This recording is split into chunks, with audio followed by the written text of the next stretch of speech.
Hi పిల్లలు, అమ్మమ్మ కథలకు స్వాగతం. ఈరోజు మనం వరహాల మూట అనే ఒక కథ చెప్పుకుందాం. ఇదేంటంటే, బ్రహ్మదత్తుడు కాశీ రాజ్యాన్ని పరిపాలిస్తున్న కాలంలో బోధిసత్వుడు అనే ఒక గొప్ప భూస్వామికి కుమారుడుగా జన్మిస్తాడు. అతడు పెరిగి పెద్దవాడయ్యేసరికి ఆ కుటుంబం ఐశ్వర్యంతో తొలతూగుతూ ఉంటుంది. బోధిసత్వుడికి ఒక తమ్ముడు కూడా ఉన్నాడు. ఇలా ఉండగా కొంతకాలానికి ఆ తండ్రి చనిపోతాడు. అంచేత ఆ కుటుంబం వ్యవహారాలన్నీ చక్కబెట్టుకుందామని చెప్పి అన్నదమ్ములు ఇద్దరు ఏం చేస్తారు, వాళ్లకు చెందినటువంటి వాళ్ళ పల్లెటూరికి వెళ్తారు.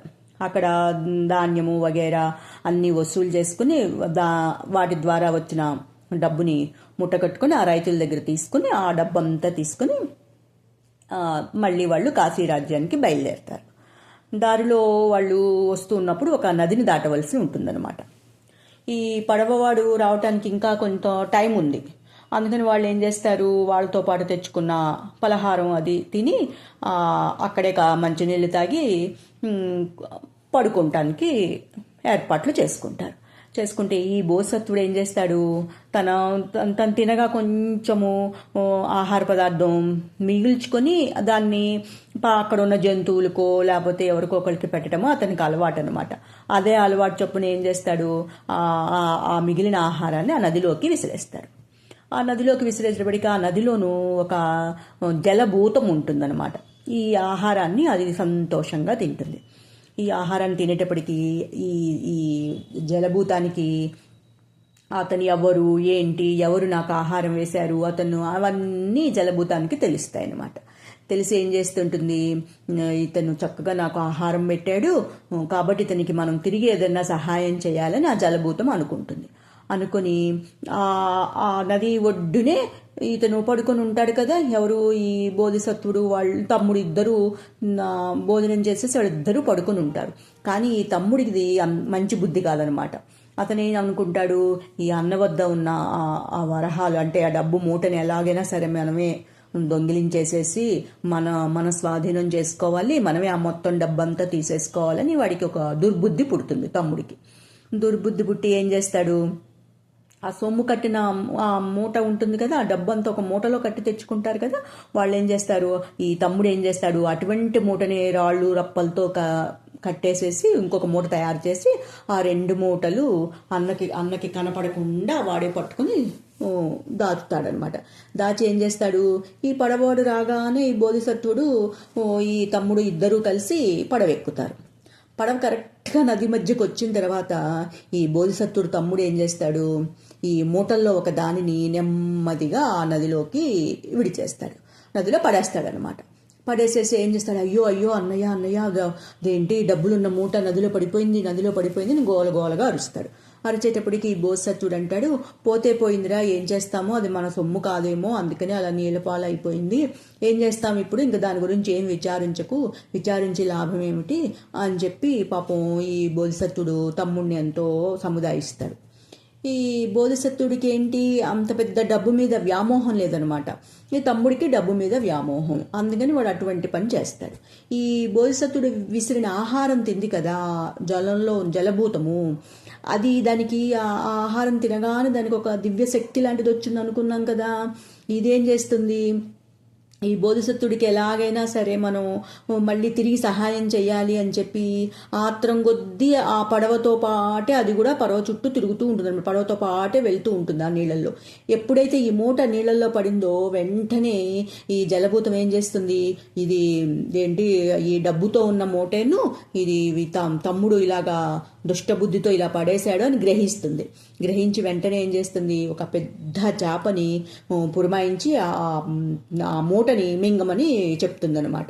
ఆ నదిలో ఉండే ఒక పెద్ద చేప ఏం చేస్తుంది, ఆ డబ్బున్న మూటని మింగేసిన తర్వాత ఈ జలభూతం ఏం చేస్తుంది, ఆ చేప ఎటూ వెళ్ళిపోకుండా దాన్ని తన ఆధీనంలోనే ఉంచుకుంటుందన్నమాట. అయితే ఈ పాపం ఈ బోధిసత్వుడు ఏం చేస్తాడు, ఇంకా డబ్బు గురించి ఆ డబ్బుల మూట గురించి అంతా మర్చిపోతాడు. మర్చిపోయి కాశీ రాజ్యానికి ఇంటికి వచ్చేస్తాడు.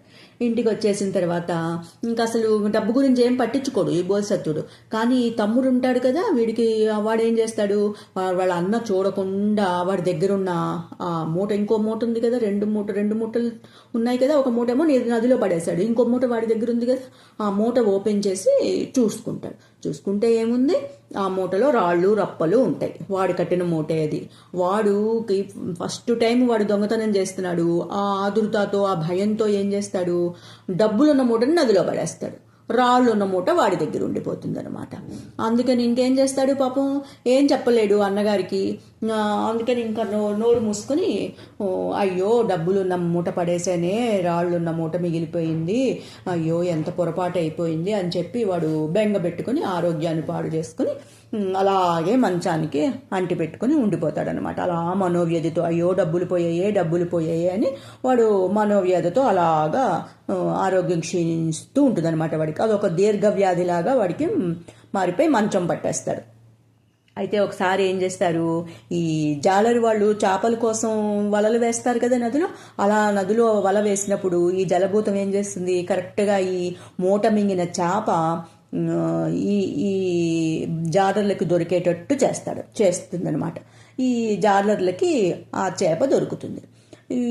ఈ బెస్త వాళ్ళు ఏం చేస్తారు, ఆ చేపను పట్టుకొని నగరానికి తీసుకెళ్ళి అమ్ముకుందామని ప్రయత్నం చేస్తే ఎంతకు అమ్ముతారు ఏంటి అని అమ్మటానికి ప్రయత్నం చేసినప్పుడు అడుగుతారు కొనుక్కునేవాళ్ళు. అడిగితే వాళ్ళు అంటారు, అదేంటి 1000 వరహాల మీద ఒక వరహ అంటే 1000 రూపాయలు, దాని మీద 1 రూపాయి అని చెప్తూ ఉంటారు అందరికీను. చెప్తుంటే అయ్యో ఇదేమింత, ఏకంగా 1000 రూపాయల ఒక్క చేప ఖరీదు, అంతేకాకుండా దానిపైన ఇంకా 1 రూపాయి ఇవ్వాలా, భలే చేపలే, భలే అమ్మకం అని చెప్పి అందరూ ఎగతాళిగా ఈ బెస్తవాళ్ళని చూసి ఎవ్వరూ కొనరనమాట. ఈ బెస్తవాళ్ళు ఏం చేస్తారు, ఆ చేపని తిన్నగా ఈ బోధిసత్వుడి ఇంటికి తీసుకెళ్ళి అతనికి అమ్మాలని ప్రయత్నం చేస్తారు. అయితే ఈ బోధిసత్వుడు అడుగుతారు, ఎంతకు అమ్ముతున్నారు ఏంటి చేప అని అడుగుతారు. అడిగేటప్పటికి వాళ్ళు అంటారు, ఈ చేప విలువ ఏంటి 1 వరహ అంటే 1 రూపాయి మాత్రమేను, ఇదేంటి మీకు కాబట్టే 1 రూపాయికి అమ్ముతున్నాము, ఇదే బయట వాళ్ళకి ఎవరికైనా అయితే ఇంకా ఎక్కువ ఖరీదుకి అమ్మేవాళ్ళము అంటారనమాట ఆ బెస్త వాళ్ళు. అనేటప్పటికి ఈ బోధిసత్వుడు అంటాడు, అయితే బయట వాళ్ళకి ఎంతకు అమ్ముతున్నారు మీరు అని అడిగేటప్పటికి బయట వాళ్ళకి 1000 వరహాల మీద అంటే 1000 రూపాయల మీద 1 రూపాయి ఇస్తే ఇస్తామన్నాము, ఎవ్వరూ కొనుక్కోలేదు, అందుకని మీ దగ్గరికి వచ్చాము, మీకైతే 1 రూపాయికే అమ్ముతాము అంటారు.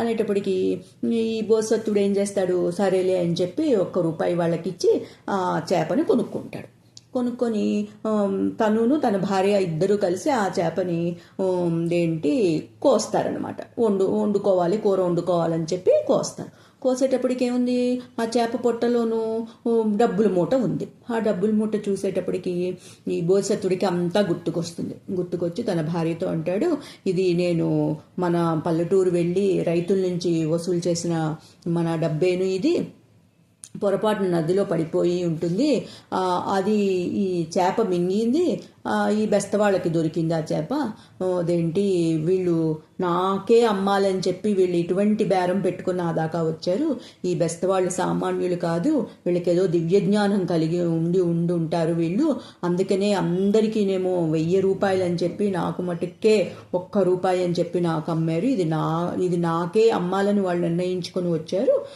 అని చెప్పి అతను గ్రహిస్తాడు. బోధిసత్వుడు గ్రహించి భార్యతో చెప్తాడనమాట, ఈ డబ్బు మనదేను, వేరే వాళ్ళది ఎవరిది కాదు, మన వాళ్ళకి ఆ రూపాయి వాళ్ళ శ్రమకి వాళ్ళకి దక్కిన ఫలితము ఆ 1 రూపాయిను వాళ్ళకి, ఈ డబ్బు మందేను, మన పొలం నుంచి వచ్చిన డబ్బేనిది అని చెప్పి బోధిసత్వుడు భార్యకి చెప్పి ఏం చేస్తాడు, ఈ తమ్ముడి దగ్గరికి వెళ్తాడు. తమ్ముడి దగ్గరికి వెళ్ళి తమ్ముడితో అంతా చెప్తాడనమాట.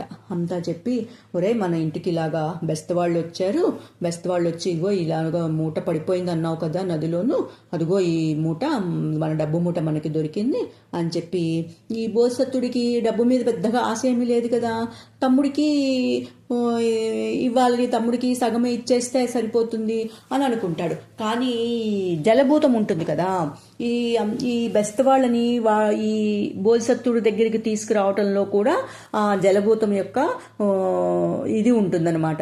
ఆ జలభూతం ఏం చేస్తుంది, ఈ బోధిసత్వుడికి కనిపించి చెప్తుంది, అదేంటి మీరు నాకు ఆ రోజు నదిలో ఆహారం విసిరేస్తే ఆ ఆహారం నేను తిన్నాను, అందుకని మీకు ఏదన్నా సహాయం చేయాలని నాకు అనిపించింది, అందుకనే నేను మీ తమ్ముడే ఈ స్వయంగా ఈ మూటని నదిలో పడేసేసాడు, అతని దుర్బుద్ధి ఇట్లా ఉంది. అప్పుడు తనేమో డబ్బు మూట తనట్టే పెట్టుకొని రాళ్ల మూట పడేద్దాం అనుకున్నాడు, కానీ పొరపాటున అదేంటి డబ్బుల మూటే నదిలో పడేసేసాడు. అది నేను జాగ్రత్త చేసి చేప మింగేటట్టు చేసి చేపని జాలరు వాళ్ళకి దొరికేటట్టు చేసి అది మీ దగ్గరికి వచ్చేటట్టు చేశాను. ఈ ప్రయత్నం అంతా నేను చేశాను, నాకు మీరు ఆహారం పెట్టడం మూలంగా మీకు తిరిగి నేను సహాయం చేయాలి అనుకున్నాను అని చెప్పి ఆ జలభూతం చెప్తుందనమాట ఈ బోధిసత్తుడికి. అంతా చెప్పేటప్పటికి బోధిసత్తుడు ఆ జలభూతానికి నమస్కారం చేసి, మీ సహాయానికి చాలా ధన్యవాదాలు అని చెప్తాడనమాట. చెప్పేటప్పటికి జలభూతము సరే అని చెప్పి ఇంక అక్కడి నుంచి వెళ్ళిపోతుంది. సహాయం చేసేసింది కదా, తిరిగి సహాయం పొందింది, ఆహారం తీసుకున్నందుకు తను తిరిగి సహాయం చేసేసింది, అందుకని అది వెళ్ళిపోతుంది. ఈ బోసత్తుడు ఏం చేస్తాడు, తమ్ముడు గురించి ఇంకేం పట్టించుకోడు, వాడు ఇట్లాగా దుర్బుద్ధితో ఆలోచించాడు అని అదేం పట్టించుకోకుండా ఆ డబ్బుల్లో సగం డబ్బు తమ్ముడికి ఇస్తాడనమాట.